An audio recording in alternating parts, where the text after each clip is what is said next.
పాకిస్తాన్ ఆఫ్ఘనిస్తాన్ మధ్య తీవ్ర ఉద్రిక్త పరిస్థితులు చూస్తున్నాం. బోర్డర్లో రెండు దేశాల సైన్యం భీకర కాల్పులకు పాల్పడుతోంది. డ్యూరాన్ రేఖ వెంబడి రాత్రంతా దాడులు చేస్తున్నారు.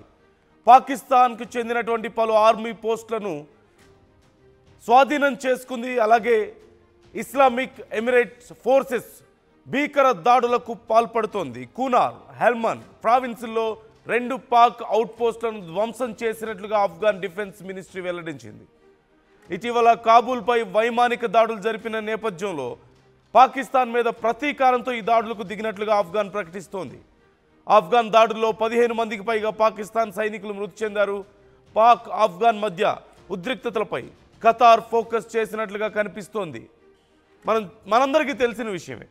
ఆఫ్ఘనిస్తాన్కి చెందిన నాయకులు భారతదేశంలో పర్యటిస్తున్న సమయంలోనే అక్కడి విదేశీ కార్యాలయానికి సంబంధించినటువంటి ముఖ్యమైనటువంటి అధిపతులు, అక్కడి మంత్రులు భారతదేశంలో పర్యటిస్తున్న సమయంలో పాకిస్తాన్ ఆఫ్ఘనిస్తాన్ మీద దాడులకు పాల్పడింది. ఎందుకు దాడులకు పాల్పడింది అంటే అక్కడ ఒక ఉగ్రవాద కార్యకలాపాలు జరిపే వ్యక్తి అక్కడ దాక్కున్నాడు.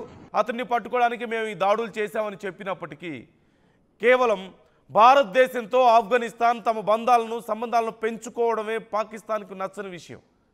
దానికోసమే ఈ తీవ్ర దాడులకు పాల్పడింది. అయితే ఆఫ్ఘనిస్తాన్ ఇప్పుడు తిరిగి పాకిస్తాన్ మీద తీవ్రమైనటువంటి దాడులు చేస్తోంది. ఈ నేపథ్యంలో ఇప్పటికే 15 మంది పాకిస్తాన్ సైనికులు మృతి చెందినట్లుగా తెలుస్తోంది.